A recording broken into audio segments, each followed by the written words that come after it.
जय गुरुदेव। परम पुरुष गुरुदेव जी, जय गुरुदेवय नाम। अलख यगम के पार में स्वामी तुम्हें प्रणाम। कोटि कोटि करु वंदना, अरब खरब प्रणाम। चरण कमल बिसरू नहीं, जय गुरुदेवय नाम। प्रेमियों, गुरु महाराज जी के चरणों में कोट कोट प्रणाम। आप सभी सत्संगी भाई बहनों सबको सादर जय गुरुदेव। देखो प्रेमियों, आज का ये सत्संग है कि परमात्मा से मिलने का सरल तरीका क्या है, इस पर आज हम चर्चा करेंगे। वैसे कोई ऐसा इंसान नहीं है जिसको ज्ञान होने पर वह परमात्मा से न मिलना चाहिए।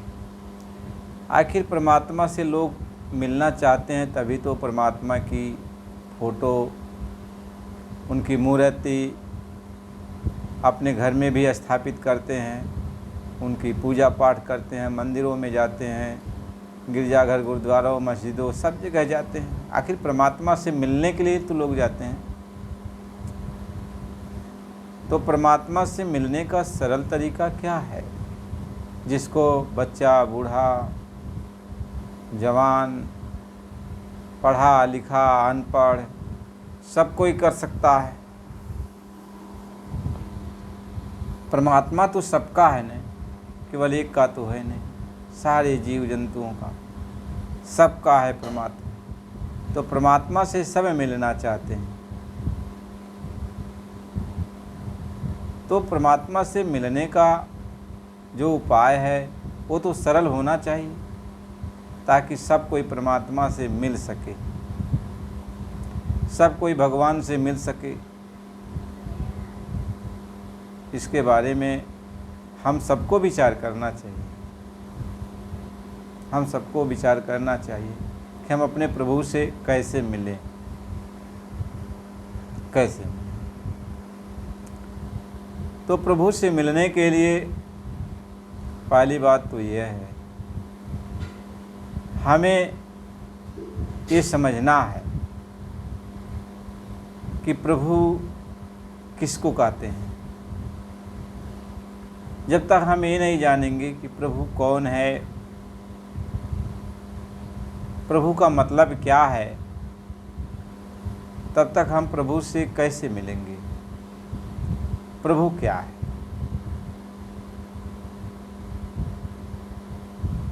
तो हमारे मनीषियों, ऋषि मुनियों और सभी लोगों ने, संतों महात्माओं ने प्रभु के बारे में एक बात कही कि प्रभु ही सबका सृजनहार है। यानी प्रभु ही सबका सृजनहार है, प्रभु ने ही सब कुछ बनाया है, प्रभु की ये रचना है। ये सारे जीव, सारी आत्माएं सब प्रभु की हैं। हमें सभी लोग ज्ञान देते हैं। सारे धर्म ग्रंथ, शास्त्र, पुराण, जो कुछ भी है ज्ञान देने वाली चीज़, यही ज्ञान देते हैं कि ये रचना प्रभु ने ही की। प्रभु ये रचना तो किया, तो प्रभु है कहाँ? उसकी रचना को देखकर हम लोग रचना से प्यार करते हैं। ये प्रभु की रचना है। सूरज, चाँद, सितारे, ये धरती, नदियाँ, पहाड़, स्त्री पुरुष, बच्चे बूढ़े जवान, फल फूल, मेवा मिष्ठान, ये सारी चीज़ें नाना प्रकार के जो है बाग बगीचे, ये जो रचना है ये सब तो प्रभु की है। अब हम प्रभु की रचना से प्यार करते हैं, प्रभु की रचना से प्यार करते हैं। अब हमें ये सोचना है कि प्रभु ने इतनी सुंदरता से रचना की है। और इस रचना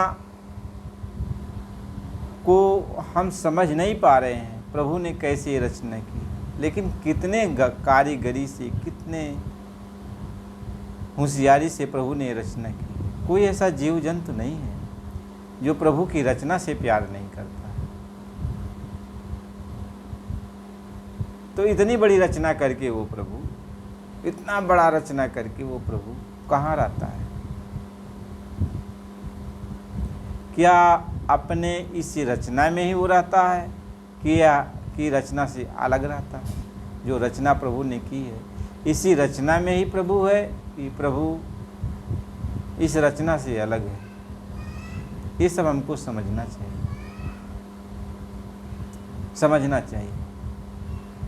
रचना में है प्रभु तो कहाँ है? रचना से बाहर है तो कहाँ है? इसी को कहा जाता है कि हमारे अंदर जब तक ये विवेक ज्ञान नहीं होगा, हम प्रभु के बारे में क्या समझेंगे। कभी हम प्रभु को एक बहुत छोटे दायरे में रख लेते हैं और कभी प्रभु को हम बहुत बड़ा विराट रूप उसका दे देते हैं। ये क्या है? ये हमारी सोच है, हमारी भावनाएं हैं। हम जैसा अपने अंदर प्रभु के बारे में सोच लेते हैं।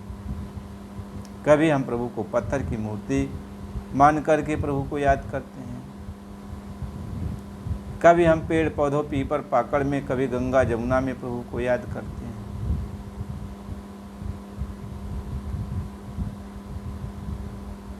ये हमारी सब क्या है? या एक हमारे विचार हैं, हमारी एक सोच है।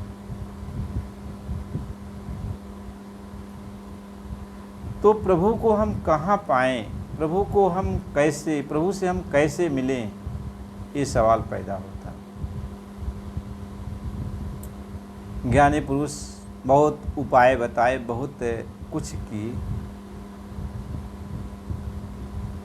लेकिन बहुत सारे ज्ञानी, बहुत सारे विज्ञानी, बहुत सारे ध्यानी, जपी तपी सभी लोगों ने अपने अपने विचार प्रकट किए। लेकिन क्या कभी आपने सोचा कि जिस शरीर में आप रहते हो, जिस शरीर को आप अपना मानते हो, जिस शरीर में आँख है, नाक है, कान है, जीभ है, त्वचा है, इंद्रियां हैं, नाना प्रकार के इस शरीर में यंत्र बनाए गए हैं, नाना प्रकार की साधना इस शरीर में दी गई है। क्या कभी आपने सोचा कि ये शरीर को चला कौन रहा है? ये शरीर को चला कौन रहा है? ये शरीर को चलाने वाला कहाँ पर बैठा हुआ, किस जगह बैठा हुआ, किस जगह बैठा हुआ? ये और बात तो छोड़ दो, सारे शास्त्र ग्रंथ पुराण और सारे मनुष्यों के वचन, ये अपनी जगह पे जो हैं उसको एक जगह रखो, लेकिन खुद बैठकर अकेले में इस विचार करो कि आखिर ये अपनी शरीर है। सारे ब्रह्मांडों को छोड़ दो। इस शरीर में आँख में रोशनी आती है, कान में आवाज़ पड़ती है, हाथ पैरों से आप काम करते हो, शरीर में जो है भोजन करते हो, भोजन पचता है, फिर जो है इंद्रियां उसको बाहर निकालती हैं। ये सब आप देख रहे हो। आखिर शरीर का संचालन कौन करता है? आपके इस शरीर का संचालन कौन करता है? वो कहाँ पर है? कहाँ पर है? हमें देखो, जब हम अपनी जगह से कोई भी चीज़ का ज्ञान प्राप्त करेंगे, अपनी जगह से जब खोज चालू करेंगे, तभी हम परमात्मा के करीब तक जा सकते हैं। जब तक हम अपनी जगह से खोज जारी नहीं करेंगे, हम परमात्मा के बारे में कुछ जान नहीं सकते। तो खोज अपनी है, करनी है, खोज अपनी करनी है कि हम परमात्मा के बारे में जानने के पहले अपने बारे में जानो, अपने बारे में जानो। तो अपने बारे में आप कैसे जानोगे? आप अपने बारे में आप कैसे जानोगे? आप अपने अंदर कैसे जाओगे, कहाँ ढूंढोगे? आँख से तो ढूंढने के लिए चलते हो, तो जहाँ जहाँ दिखाई पड़ता तहाँ तहाँ जाते हो, वहाँ भी आपको कुछ नज़र में तो आता नहीं कि हाँ मतलब यहाँ परमात्मा मिल गया, या आप अपने आप को समझ गए। नदी नाले पहाड़ नदियाँ तीर्थ व्रत सब करते हो, लेकिन कुछ समझ में आया? कुछ नहीं समझ में आया। कुछ समझ में नहीं आया कि आखिर हमारी शरीर का संचालन कैसे हो रहा, और फिर एक दिन ऐसे ही चला जाता है। जो कोई भी रहते हैं वो देखते हैं सही चला गया, शरीर को जला दिया गया, ख़त्म कर दिया गया। लेकिन वो कौन था जो इस शरीर को चला रहा था? शरीर बोलता था, डोलता था, समझता था, बूझता था, हंसी मजाक करता था। शरीर की वो सारी चीज़ें कहाँ चली गई? कौन चला गया? किस रास्ते आया, किस रास्ते चला गया? हमें इसी बात को समझना, हमें इसी बात को समझना है। जब इस बात को आप समझने की कोशिश करोगे, समझना चाहोगे, तो अब आप कहाँ जाओगे? किसके पास जाओगे जो इस बात को समझाए? तो महात्मा एक बात समझाते हैं, सब लोग एक बात समझाते हैं कि देखो परमात्मा कहाँ है? जर्रे जर्रे में है। परमात्मा कहाँ है? कण कण में है, डाल डाल में है, पात पात में है। कोई ऐसी जगह खाली नहीं जहाँ परमात्मा न हो। कहीं रोम रोम में परमात्मा है, सब जगह परमात्मा। तो परमात्मा जब सब जगह है, भगवान सब जगह है, तो हमें भगवान को ढूंढने के लिए कहीं बाहर जाने की क्या ज़रूरत है? कहीं काहे रे बन खोजन जाई, काहे रे बन खोजन जाई, सरब निवासी है घट भीतर, साहेब रहूं समाई, काहे रे बन खोजन जाई, पूहु प मध्य ज्यों बास बसत है, मुकुर माध छाई, काहे रे बन खोजन जाई। कहे तू कहाँ जाएगा? अब इस चीज़ का ज्ञान प्राप्त करने के लिए तू कहाँ जाएगा? किस जगह जाएगा?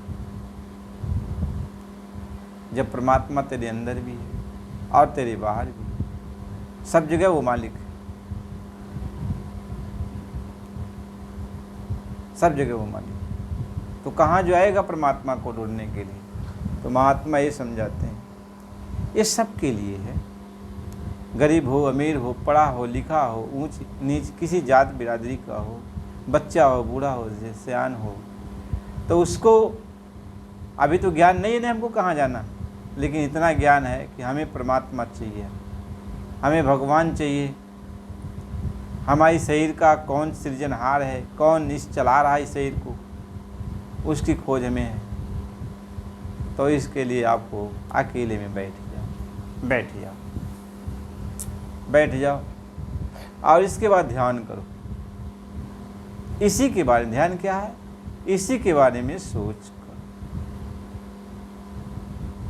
कर इसी के बारे में चिंतन करो। जब आप चिंतन करने लगोगे, सोच करने लगोगे, ख्याल करने लगोगे, तो परमात्मा सब जगह है। परमात्मा सब जगह है, कोई ऐसा जगह खाली नहीं है। जब आप परमात्मा के लिए, आत्मा के लिए, अपने के लिए खोज जारी करोगे, खोज जारी का मतलब होता है आप ध्यान करोगे, बैठकर विचार करोगे। जब विचार करोगे, विचार करने लगोगे, विचार पकने लगेगा, उस पर दृढ़ता आपकी आने लगेगी तो आपके अंदर आत्म प्रकाश, आत्म ज्ञान, परमात्म ज्ञान, यानी वो प्रभु आपके पास है तो कोई न कोई आपके अंदर रास्ता दिखाने वाला वो प्रभु ने कोई न कोई उपाय करेगा। बस आप ध्यान करो, अकेले में बैठ के ध्यान करो, उस मालिक की तरफ ध्यान करो। कहाँ किससे पूछने के लिए जाओगे? तो परमात्मा खुद न खुद आपको ज्ञान देने के लिए, आपको रास्ता दिखाने के लिए, वो परमात्मा खुद आपको ज्ञान देने के लिए आ ही जाएगा, रास्ता दिखाने के लिए आ ही जाएगा, रास्ता दिखाने के लिए आ जाएगा। ऐसा नहीं है कि पहले परमात्मा से आप मिल गए तभी आपको रास्ता मिला, नहीं। परमात्मा के लिए, भगवान के लिए, अपनी आत्मा के लिए आपके अंदर जब खोज चालू हुई, आपने ध्यान किया, बैठा, सोचा विचारा जगह जगह बैठकर, तो परमात्मा जब ये समझ गया, क्योंकि वो परमात्मा सब जगह है, कण कण में है, वो समझ गया कि ये मेरे लिए अपने सारे ख्याल ध्यान को लगा रहा है, अपने आप को जानने के लिए लगा रहा है। अबोध बालक है, ज्ञान है, इसको कुछ पता नहीं है, लेकिन सोच रहा है। तो परमात्मा आपकी मदद करने के लिए, आपकी सोच को आगे बढ़ाने के लिए, आपको रास्ता दिखाने के लिए, वो परमात्मा खुद न खुद आपके पास चला आता है, यानी प्रकट रूप में आ जाता है, प्रकट रूप में आ जाता है। जब वो परमात्मा आपके सामने प्रकट रूप में आ जाता है, आप जैसा रूप बना के आएगा, क्योंकि आपको आपकी बोली भाषा में समझाएगा। तो वो परमात्मा आपके अंदर था, लेकिन समझाने के लिए आपके बाहर आपके जैसा रूप बना लिया। अब वो समझाएगा, अब वो परमात्मा आपको समझाएगा, रास्ता दिखाएगा, बताएगा, तुम एक करो, एक करो। तो क्या देगा? परमात्मा आता है तो नाम बताता है। परमात्मा जब भी आता है तो नाम बताता है, आपको नाम बताए, कहेगा कि आप इस नाम का जाप करो, इस नाम का सिमरन करो। अब आप परमात्मा के बताए हुए, यानी आपके सामने वो आ गए जो आपको कुछ कह रहे हैं कि भाई आप, अरे बच्चा, अरे भाई साहब, आप भगवान के बारे में जानना चाहते हो, आत्मा के बारे में जानना चाहते हो, तो इस नाम का जाप करो। तो कोई न कोई नाम बता देगा, कोई भी नाम बता दे। भगवान के सभी नाम हैं, कोई न कोई नाम बता दिया। अरे किसी को कुछ नाम बता दिया होगा, किसी को कुछ नाम बता दिया होगा, किसी को कुछ नाम बता दिया, सभी नाम उसके एक ही।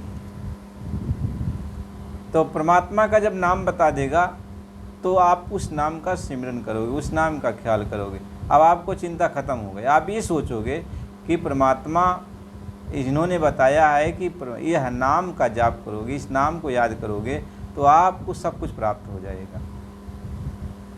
तो हमें क्या करना?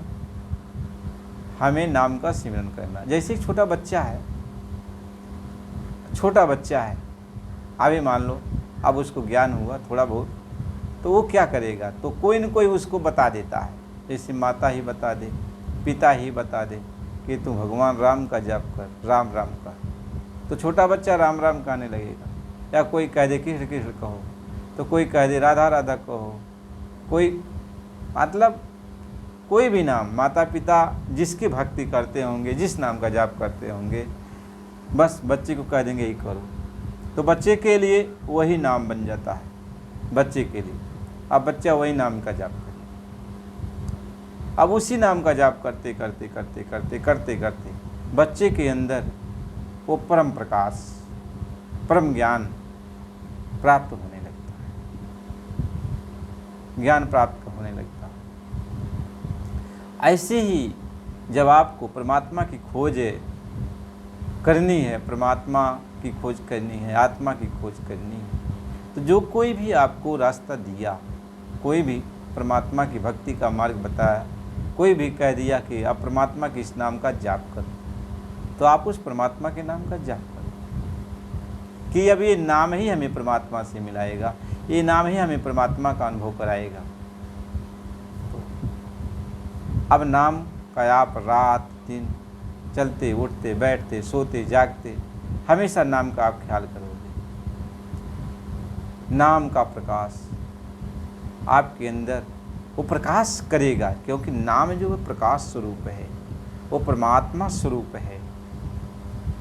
और नाम का जितना रगड़ करोगे, नाम का जितना अभ्यास करोगे, नाम का जितना जाप करोगे, तो वह नाम प्रकाश रूप में प्रकट होता है।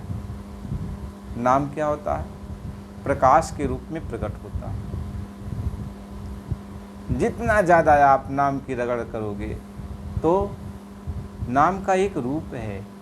नाम जब रगड़ करते करते करते करते करते करते यानी अतिशय आप नाम का जाप करने लगे, नाम पर श्रद्धा हो गई कि नाम ही सब कुछ बताएगा, तो नाम का रूप बन जाता। नाम का रूप प्रकाश रूप, और जब प्रकाश रूप प्रकट होता है तो नाम में से आवाज़ भी, प्रकाश में से आवाज़ भी निकलती है।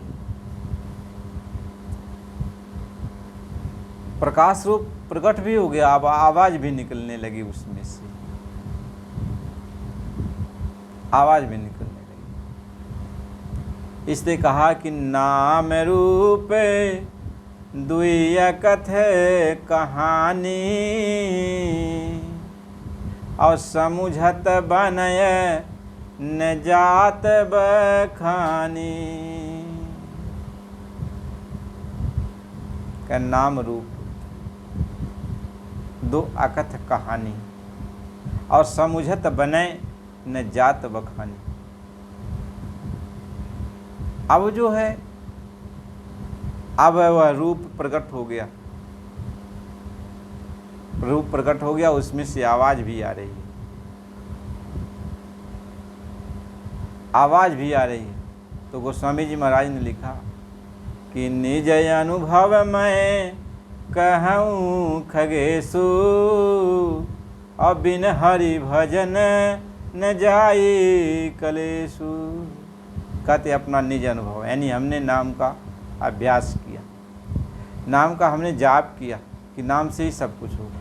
तो नाम का जब जाप किया तो अनुभव किया, अनुभव में आया हमारे कि परम प्रकाश प्रकट हुआ। अब परम प्रकाश प्रकट हुआ तो उसी में से, उसी रोशनी में से आवाज़ भी निकलने लगी, आवाज़ भी निकलने लगी। मैंने उस आवाज़ को सुना, मैंने उस आवाज़ को सुना, मैं उस आवाज़ को सुनकर गुना। अभी तो बाहर से नाम जाप कर रहा था, लेकिन जब आवाज़ आने लगी, कोई आवाज़ आने लगी, रूप प्रकाश भी दिखाई पड़ने लगा और आवाज़ भी आने लगी, तो आवाज़ को हमने गुनने लगा कि यह आवाज़ में, ये आवाज़ किसकी है, किस रूप की आवाज़ है, इस आवाज़ में क्या हो रहा है। आवाज़ पर जब ध्यान दिया तो गुनने लगा, सोचने लगा। तो आवाज़ ये मालूम हुआ कि जब उस आवाज़ पर हमने ध्यान लगाया तो जैसे हम लोग बोलते हैं, ऐसा ध्यान लगाते लगाते पता चलने लगा कि आवाज़ में वाणी का उच्चारण हो रहा है, आवाज़ में वाणी का उच्चारण हो रहा है, शब्द का उच्चारण हो रहा है। अब जब उस पर ध्यान लगाया, उस शब्द पर, तो ये पता चला कि वो मालिक क्या बोल रहा है, क्या कह रहा है, क्या कह रहा है। बस अब क्या हुआ, अब उसी मालिक के उसी वचन को, उसी शब्द को, उसी आवाज़ को, उसी बोली भाषा को सुनने के लिए अब ये आत्मा लालायित हो गई। अब हम आप उसी वाणी को सुनने में लग गए। अब क्या हुआ, अब जाप छूट गया। जिसने जाप बताया था, जाप जब करते करते ये चीज़ सामने आ गई तो जाप छूट गया। अब क्या हुआ कि जाप छूट गया, जिसको कहते हैं कि जाप मरे, यानी यह जाप अब छूट गया, अपने आप छूट गया, क्योंकि हमें वो जो है प्रभु की आवाज़ मिल गई। प्रभु क्या बोल रहा है, प्रभु क्या बोल रहा है। तो इसी को कबीर साहब ने कहा कि हरि मेरा सिमरन करे, हरि मेरा अब सिमरन करे। वो मालिक क्या है, अब सिमरन कर रहा है, यानी मालिक बोल रहा है। तो हमारा क्या हुआ, अब उस बोली को, मालिक जो आवाज़ दे रहा है उसको हम सुन रहे हैं। इसको कहते हैं अजपा-जाप। अब मालिक बोल रहा, हम नहीं बोल रहे हैं, हम जबान से अब कुछ नहीं कर रहे हैं, अब बिना जबान के अब वो मालिक बोल रहा है। मालिक बोला तो मालिक की बोली भाषा हम सुन रहे हैं, समझ रहे हैं, परख रहे हैं। अब हम नहीं बोल रहे हैं, वो मालिक बोल रहा है, अब उसको हम सुन रहे हैं। जब उसको हम सुनने लगते हैं, सुनते सुनते मालिक की बोली, मालिक की आवाज़ को सुनते हम मालिक से मिलने के काबिल, मालिक को परखने के काबिल, मालिक को जानने के काबिल, मालिक को देखने के काबिल हम बन जाते हैं। इसी को कहा सच्चा सत्संग। यानी मालिक की आवाज़ को सुनते सुनते हम मालिक को देखने के काबिल हो जाते हैं, मालिक से मिलने के काबिल हो जाते हैं, मालिक को परख लिया, समझ लिया, जान लिया। कब? जब मालिक की आवाज़ को हम सुनने लगे, प्रभु की आवाज़ को हम सुनने लगे। तब कहा कि मूरत की सूरत आप भयो। अब मूरत आगे क्यों नाचेगा, और भिक्षुक सेती बादशाह भयो, क्यों कर भिक्षा अब जांचेगा। यानी पहले नाच रहा था, लेकिन उस आवाज़ को सुनते सुनते उस प्रभु का भजन, इसी को कहते हैं प्रभु का सुनने का नाम भजन। गुरु महाराज जी हमारे कहा करते कि सुनने का नाम भजन। तो प्रभु की वाणी को सुनते सुनते हम प्रभु से मिलने के काबिल हो गए, प्रभु से मिलने के योग्य बन गए, काबिल हो गए। तो जब काबिल हो गए तो हमारे अंदर परिवर्तन होने लगा। यानी अब हमें लगने लगा, अपने स्वरूप को हम देखने लगे। जैसे पहले शरीर को ही देख रहे थे, लेकिन अब ये देखने लगे कि हमारे अंदर हमारा एक निजी स्वरूप है, आत्म स्वरूप। हमारा आत्म स्वरूप प्रकट होने लगा। हमारा आत्मा का जो स्वरूप है, आत्म स्वरूप है, अभी तो देह स्वरूप प्रकट था, लेकिन प्रभु का भजन करते करते, यानी प्रभु की वाणी को सुनते सुनते हमारे अंदर हमारा आत्म स्वरूप प्रकट हो गया। आत्म स्वरूप प्रकट, हम अपने आप को पहचान गए कि मेरा यह स्वरूप, जिसको निज रूप कहते, निज स्वरूप, आत्म स्वरूप। आप अपने आत्म स्वरूप को पहचानने लगे, यह मेरी आत्मा का स्वरूप। अब ये आत्मा का जो स्वरूप है, अब वह वाणी जो आप सुन रहे हो, आवाज़ जो सुन रहे हो, उस आत्मा के स्वरूप को वह वाणी अपनी तरफ अब खींच रही है। यानी आप अब प्रभु के अंदर जा रहे हो, आप प्रभु के अंदर चले गए, यानी प्रभु में जाके अब समा रहे हो। यानी आप प्रभु का अंदर समा करके प्रभुमय हो जा रहे हो, प्रभु के स्वरूप में विलीन हो जा रहे हो। इसी को महात्मा ये समझाते हैं। अब जो है आप प्रभु में विलीन हो गए, यानी आत्मा परमात्मा में जाके विलीन हो जाती है, परमात्म स्वरूप हो जाती है। कहे आत्म जाई परमात्म पर। अब जब परमात्मा के अंदर गई तब परमात्मा के रूप को देख गई, तब परमात्मा की उसको पहचान हो गई। लेकिन अब परमात्मा की पहचान कब कर पाई? जब परमात्मा के अंदर चली गई, परमात्मा के अंदर चली गई। महात्मा ये समझाते हैं कि आप इस तरीके से अपने आप को परमात्मा के हवाले कर सकते हो, परमात्मा के बारे में जान सकते हो, आत्मा के बारे में जान सकते हो। अब इसी चीज़ को समझाने के लिए कितने धर्म ग्रंथ बनाए गए, कितने वेद पुराण हैं, 18 पुराण हैं, और महात्माओं की सभी वाणियाँ हैं। महात्माओं के नाना प्रकार के उपदेश हैं, इसी बात को समझाने के लिए कि हमें आत्म स्वरूप का बोध हो जाए और हमें परमात्म स्वरूप का बोध हो जाए। तो आपको ये समझना है कि जहाँ हमारा परमात्मा होगा वहीं हमारा निवास होगा। जब आप परमात्मा में विलीन हो गए तो परमात्मा, आप चाहे सचखंड में रहता हो, चाहे सतलोक में रहता हो, चाहे अमलोक में रहता हो, चाहे आकाश लोक में रहता हो, चाहे अमर लोक में रहता हो, परमात्मा कहीं रहता हो, वहीं आप रह रहे हो, वहीं आप रह रहे हो। जहाँ परमात्मा है का निवास है, वहीं आपका भी निवास है। आप उस लोक को कुछ भी कहो, उस जगह को कुछ भी कहो, लेकिन यदि हमें अपने आप का ज्ञान प्राप्त करना है, परमात्मा का ज्ञान प्राप्त करना है, तो हमें कोई भी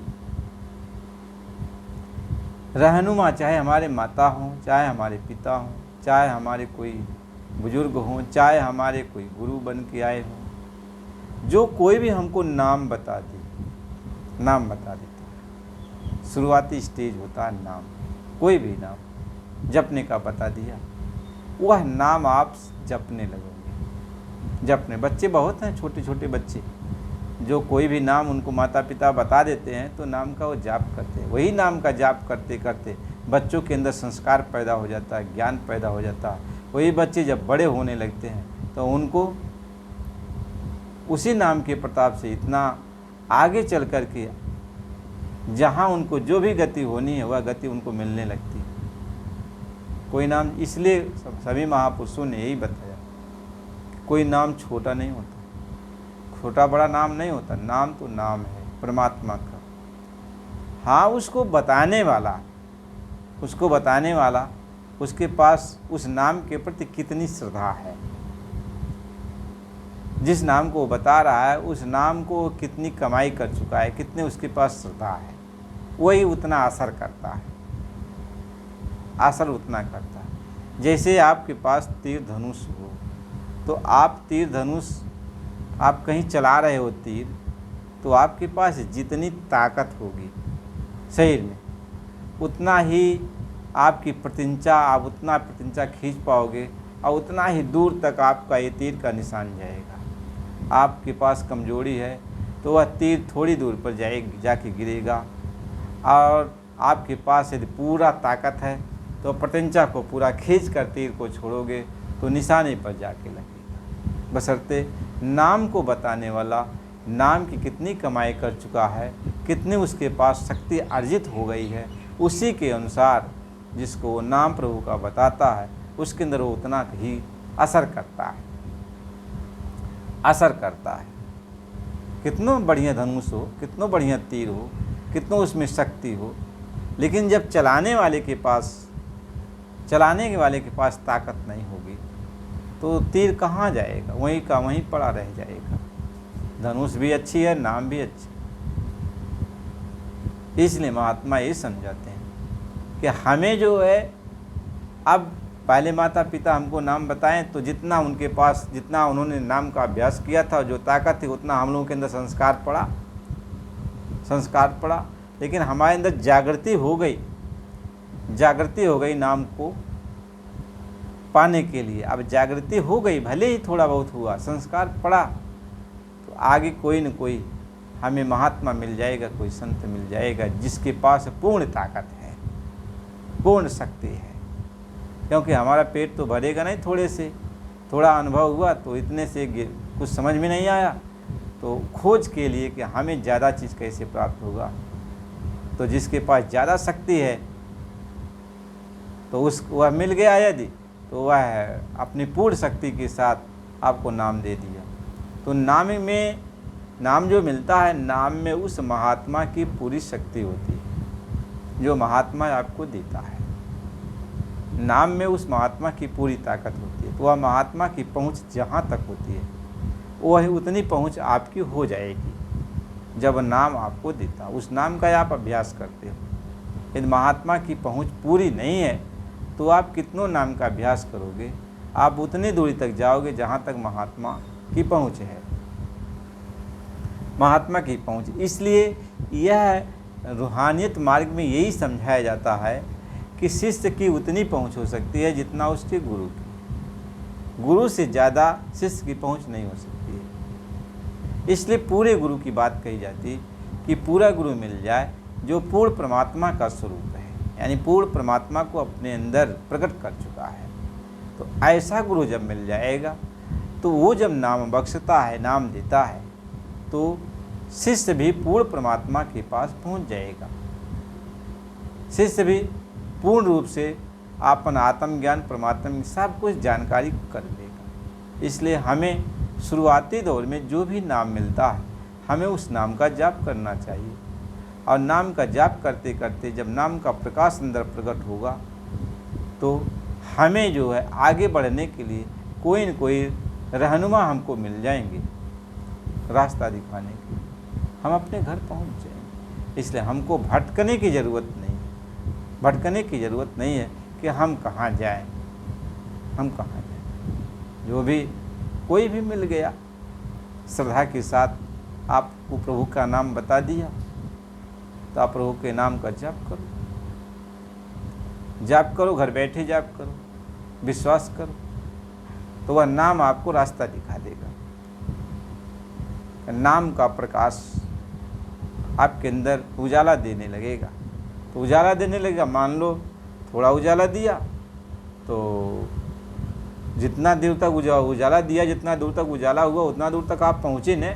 फिर उसके आगे जानने के लिए फिर आप जो है सोचोगे कि अब इससे ज़्यादा बड़ी टार्च मिल जाती तो और ज़्यादा आगे बढ़ जाता। तो जब आपकी फिर सोच वही आ गई कि हमको और आगे बढ़ना है, फिर परमात्मा कोई न कोई जरिया बना देगा और आपको नाम बता देगा, आगे का रास्ता और दिखा देगा। इसलिए सोच नहीं करना चाहिए, चिंता नहीं करना चाहिए। आपको जो भी नाम किसी के द्वारा प्राप्त हुआ, किसी के द्वारा प्राप्त हुआ, आप उस नाम का अभ्यास करो। माता पिता ने बता दिया, उस नाम का अभ्यास करो। किसी गुरु ने बता दिया, उस नाम का अभ्यास करो। किसी पंडित जी ने बता दिया, उस नाम का अभ्यास करो। किसी संत ने बता दिया, उस नाम का अभ्यास करो।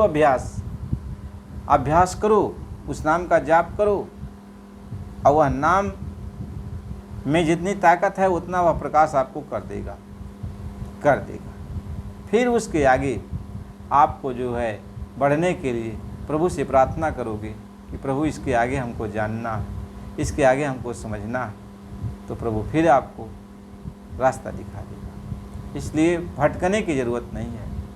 इसलिए कहा, क्यों भटकता ऐ मुसाफिर, घर तलाशे यार में, रास्ता सारंग में है दिलवर पे जाने के लिए। क्यों भटकता है, क्यों दौड़ता है? जो कुछ भी है तेरे पास उसी से काम की शुरुआत कर ले, शुरुआत कर।